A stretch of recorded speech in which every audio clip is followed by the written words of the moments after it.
Tonight, Title 42 countdown, the humanitarian crisis at the border. With 6 days to go before the Biden administration loses the authority to expel some migrants under a pandemic-era restriction, plus sleep as a weapon.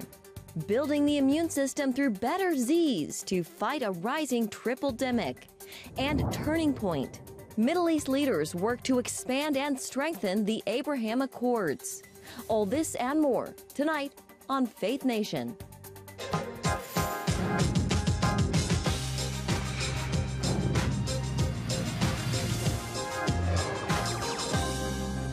An already taxed border on the brink of an utter breakdown. Good evening and thanks for joining us for Faith Nation. I'm John Jessup. And I'm Jenna Bratter. Title 42 ends next week. That is the Trump-era pandemic policy, allowing for the immediate expulsion of asylum seekers before they get the chance to make their case. Border officials say the surging number of migrants soared to about 3 million this year. And get this, they warned that number could triple in the coming months. CBN News senior Washington correspondent Tara Mergener joins us for tonight's top story. Tara.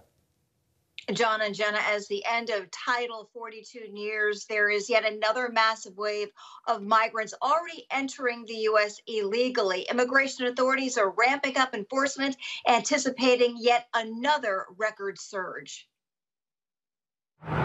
Border communities in El Paso are among those bracing for the worst. It is a true emergency for the community. It's a federal crisis that's happening within the border of El Paso. Overflowing migrant facilities are likely to become even more overwhelmed. Massive groups are arriving up to 1,000 at a time as the end of Title 42 looms on December 21st, per the Biden administration. It's very tiring. Just like Jesus said, the laborers are few, but the harvest is plenty. So, we're also just praying for more people to get involved, more volunteers to get involved and help in the situation. Long a migrant refuge, thousands of migrants are now being released onto city streets, some burning anything they can find to stay warm, while more wait to cross the river from Mexico. In Ciudad Juarez, I had never seen a situation like we are facing right now. Texas lawmakers on both sides of the aisle are calling on President Biden to extend Title 42, crafted in the early days of COVID by the Trump administration as a pandemic response policy. We're seeing some extraordinary projections. In California, Democrat Governor Gavin Newsom, a longtime champion of policies to accommodate and expand protections to migrants, says the end of Title 42 will break his state. There's no question in my mind that we are not prepared for a post-Title 42 world. Despite mounting fears over the fallout, not everyone is convinced the policy will end as planned. In a twist, the Biden administration is asking an appeals court to rule that the CDC was within its legal authority to issue the order in the first place. I think growingly, as we get closer to that date and we see that the Biden administration is actually appealing the process or part of the process for that Title 42, that it's actually going to be perhaps into January or February when the courts decide whether this will be lifted or not. And Texas Governor Greg Abbott is calling for an immediate investigation into whether non-governmental agencies are helping to plan and assist illegal crossings on the taxpayer dime. John and Jenna. All right, Tara Mergener, thank you very much. And David Beer is the Associate Director of Immigration Studies at the Cato Institute and an expert on legal immigration and border security. And he joins us now for more. David, welcome. Good to have you with us this evening. So both Republican and Democratic lawmakers have asked the president to extend Title 42. Do you think it needs to be extended? No, I don't. I think that Title 42 cuts both ways. On the one hand, yes, you're expelling a lot of people back into Mexico. But by doing that, you're creating a secondary wave. And what we've seen is that people who get dumped back into Mexico recross again and again. We've had instances of a person being apprehended dozens of times.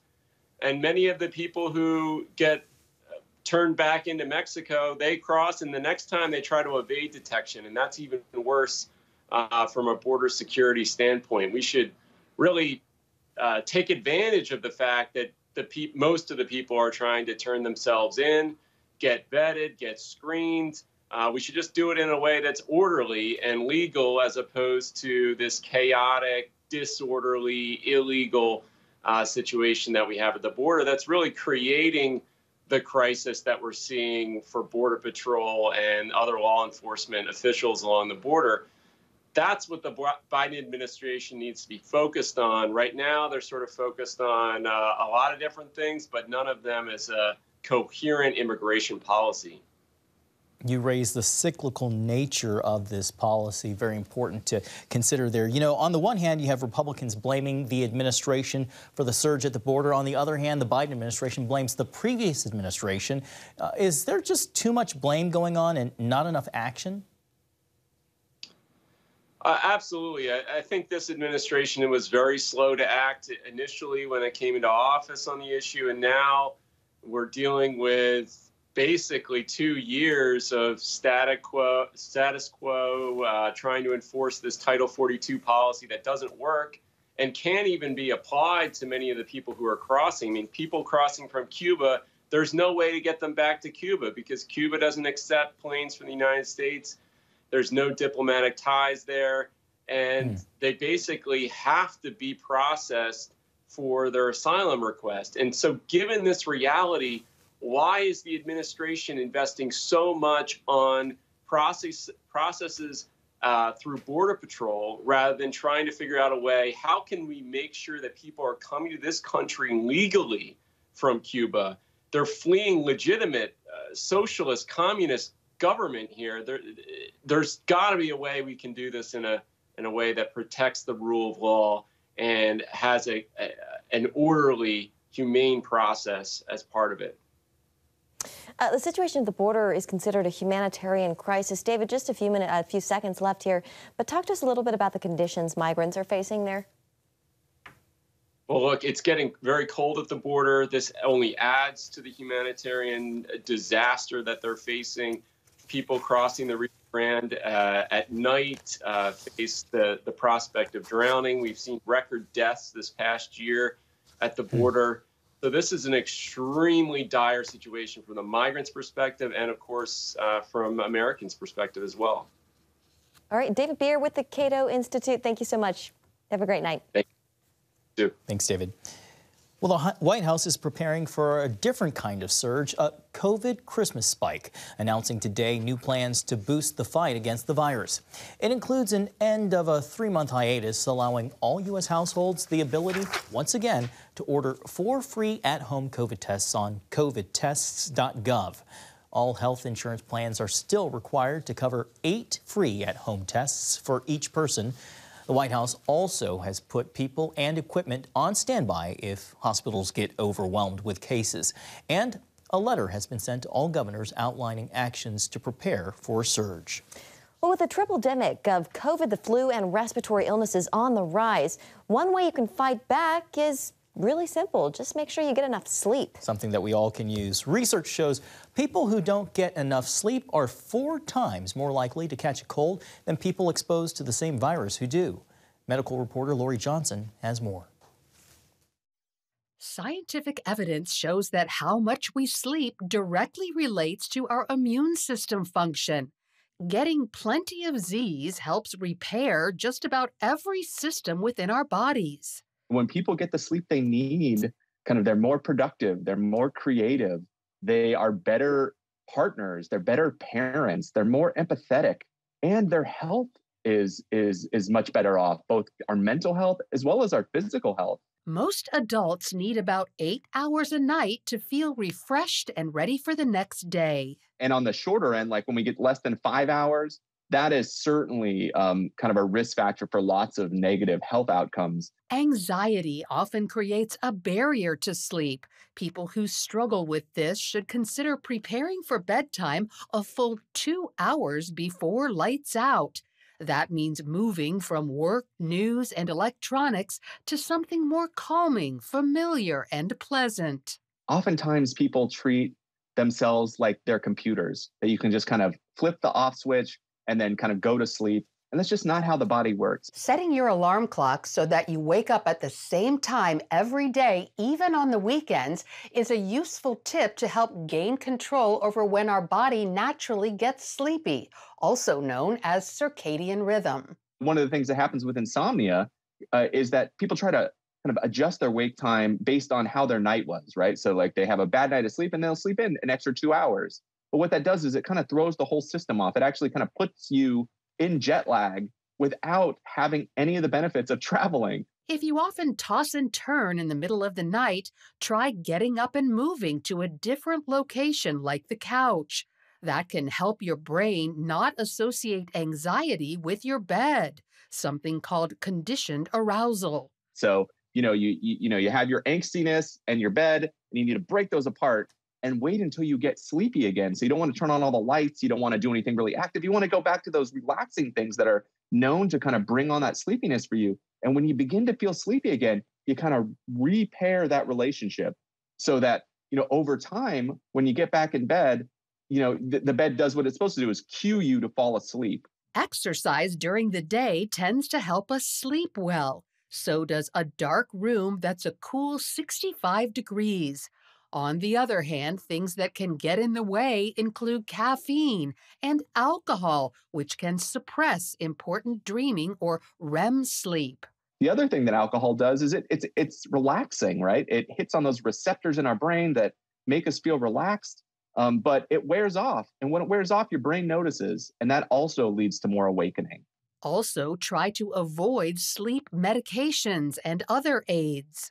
Even if many of them are not physiologically addicting, they become almost immediately psychologically addicting, right? We start to wonder, can we sleep without these? And so it's a slippery slope to go down. Lastly, head off worrying in bed by setting aside time during the day to make a list of your problems and the first step towards a solution. Lori Johnson, CBN News. Great tips. All right, well, guns are the #1 cause of death for children in America. A Kaiser Family Foundation report shows firearm deaths top car accidents, cancer, and congenital diseases in the deaths of those between ages 1 and 19. On Capitol Hill today, lawmakers held a hearing on the search for a bipartisan solution to end gun violence. The sister of one Uvalde school shooting victim testified. Our life has changed forever. It has darkened because our light has left. The child and the little human who once made this family whole is no longer with us. Tess will never get to experience the life we had prayed she would live. And today's testimony also included a survivor of the Sandy Hook school shooting, which happened 10 years ago today. President Biden marked the anniversary, saying, quote, "We have a moral obligation to pass and enforce laws that can prevent these things from happening again. We owe it to the courageous young survivors and to the families who lost part of their soul 10 years ago to turn their pain into purpose." Faith on the campaign trail. Now, Senator Raphael Warnock's recent re-election win has prompted a re-examination of the future of Democratic candidates in the South. Welcome back. Senator Raphael Warnock calls himself a pastor who just so happens to be in the Senate. In his recent runoff victory in Georgia, Warnock made his Christian faith part of his campaign. It's a game plan other progressive candidates may potentially use in future elections. Jack Jenkins, who reports for Religion News Service, wrote, Warnock, quote, stands to serve as both a champion for the resurgent religious left and as a model for Democrats seeking to expand their influence in the South. And Jack joins us now to discuss. Jack, good to have you with us this evening. So in recent history, the South has been less known for electing Democrats. How did Senator Warnock break through? Well, there are several different patterns there in Georgia. Obviously, there's been an interesting progressive trend towards a more purple state there. I think some of that has to do with growth in and around the Atlanta area. But in addition to that, I think what was really interesting about Warnock is he did something that Democrats have often done in the South, which is, lean in to faith outreach. Arguably, both Barack Obama and particularly Joe Biden actually owes his presidency and winning the Democratic primary this last go-round to victories in South Carolina were heavily invested in faith outreach. But in Georgia, Warnock, did them one better, right? He wasn't just appealing to people of faith. He was owning his stature as one of the more prominent pastors in the country. He is a pastor at Ebenezer Baptist Church, this prominent church in Atlanta that was once served by Martin Luther King Jr. And that seemed to really strengthen his support, not only among Black Protestants in the state, but other people of faith seemed to find his faith appealing. And it was an interesting strategy that Democrats have tried before, but Warnock seemed to show a more refined model of it and a pathway to success in places like Georgia. Jack, for those who don't know, you literally wrote the book on the religious left. I see it right behind your right shoulder. It's called American Prophets, The Religious Roots of Progressive Politics and the Ongoing Fight for the Soul of the Country. Good product placement, by the way. Jack, as a matter of clout and sheer numbers, how prominent is the religious left comparatively to the religious right? It's an excellent question, and the truth is, it functions differently than the religious right. The religious right spent decades to build a very effective organization throughout the country, and has a numerable number of organizations that occupy a lot of political space and power. The left, in general, is structured a little bit differently. It's kind of a coalition of coalitions. And so there are several different aspects of the religious left, different constituencies and groups that might punch through and have effectiveness at different times, as opposed to making up a solid voting bloc across the country. An example of that is this recent success for Raphael Warnock in Georgia, that Black Protestants in particular, but also religious liberals in general, really resonated with his message. And that even included aspects of his message that some of his detractors pointed out. For instance, he is a supporter of abortion rights, which is something that has been used in the opposite direction by members of the religious right. But he actually reflected a position of many Black Protestants and liberal mainline Protestants and many Catholics across the country that actually support abortion rights. Some of them in spite of their faith, some of them because of their faith. And it's a different calculus than you've seen on the religious right for the last few decades. And so the religious left as a raw constituency actually encompasses a pretty big group, but they rarely operate as one single block and are more often seen in moments of influence like they did just a couple of weeks ago. Just about 30 seconds left, Jack, but how could Senator Warnock's campaign serve as a model for other Democratic candidates moving forward? Well, I think one of the people I spoke to after Warnock's election was Jamie Harrison, the head of the DNC. And he's been, harping on this for some time, that Democrats need to take faith seriously, and particularly they need to take it seriously if they're hoping to expand throughout the Southeast. As states like Georgia trend more purple, we're also seeing states like Florida trend more red. So if Democrats want to, hold the line there and pick up more states, then they're going to have to follow, Warnock's lead and that of others, and take faith seriously in states where faith is a big deal. Jack Jenkins with Religion News Service, thank you so much for your time. Thanks for having me. And coming up, finding common ground for people of faith, how some are working to spread the unifying principles of the Abraham Accords. Welcome back. It's been a little more than 2 years since the 2020 Abraham Accords signaled a turning point for the Middle East, formalizing relationships between Israel and some of its Arab neighbors. And now some world leaders are hoping to expand and strengthen the agreement. Chris Mitchell brings us the story from Rome. The event here in Rome is called the Abraham Accords Global Leadership Summit, a first-of-its-kind gathering to expand, build on, and strengthen the Abraham Accords. This summit brought together ambassadors, diplomats, religious leaders, and policymakers. Former Israeli ambassador to the UN, Danny Danon, hosted the event. It's an amazing event where we have dozens of leaders from all around the world coming together to learn from us, the countries in the region who achieved peace, how we did it, and what we can do to help them. I think this summit is important of two reasons. One is that Abraham Accords, it's been 2 years.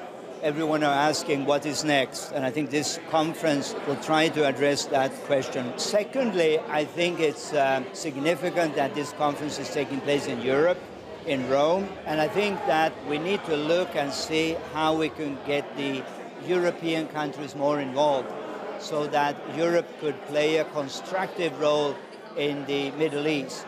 A major theme of the conference emphasized traditional family values of the Abrahamic religions of Christianity, Judaism, and Islam. Traditional family values are the core of whatever peace efforts we want to make. Without basing our main common goals on family values, then we can't actually aim to protect this family. Unfortunately, I have to say that in the West, the traditional family values have been eroding for the last 60 years, more and more.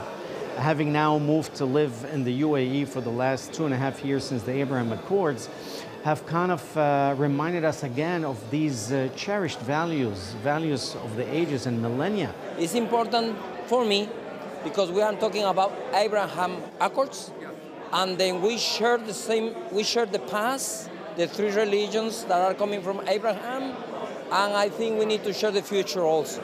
Economic peace also played a major role in how prosperity can promote peace.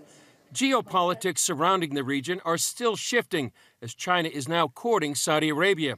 Even so, Ambassador Danone hinted to participants that the Saudis might be the next country to join the Abraham Accords. We have been working with the Saudis for many years quietly, and I hope that within a year we'll be able to have another ceremony signing with the Saudis. We want to have peace in the Middle East, and Saudi Arabia is a very important partner for us. The summit ended with the signing of an Abrahamic values pledge with the goal to help spread the spirit of the Abraham Accords to the nations. Chris Mitchell, CBN News, Rome, Italy. Well, families celebrate all kinds of Christmas traditions, from trimming the tree to singing carols and baking cookies here. Yeah, we were just talking about that. And for some, reading the Christmas story from the Bible. That is something visitors can now experience at Washington's Museum of the Bible. Today's reading featured one of our own. You have found favor with God, and behold, you will conceive in your womb and bear a son, and you shall call his name Jesus. John here, reading the Christmas story according to the Gospels. It's just one of the many offerings at the Museum of the Bible this Christmas season. Other guests have included clergy like the chaplain of the House of Representatives, members of Congress, and Christian recording artists. Well done, John. You sounded great. Thank you so much. It was an honor to be there and just a treat to get to meet some of the folks who are visiting. Yeah. Folks from Fairbanks, Alaska, and folks from the Solomons Islands. Oh, that's great. I love it. All right, that does it for us tonight. Thanks for watching. We'll see you back again later.